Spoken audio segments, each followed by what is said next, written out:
Updating your profile details on Revolut is a straightforward process. Follow these steps to ensure your information is current and accurate.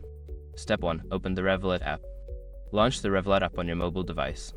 Make sure you are logged into your account to access your profile settings. Step 2. Navigate to Profile Settings. Once you are in the app, tap on the profile icon of the account tab, usually located at the bottom right corner of the screen. This will take you to your account settings.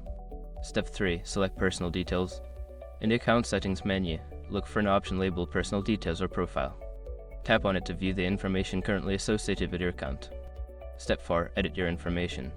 In the Personal Details section, you will see fields for your name, email, phone number, and other relevant details.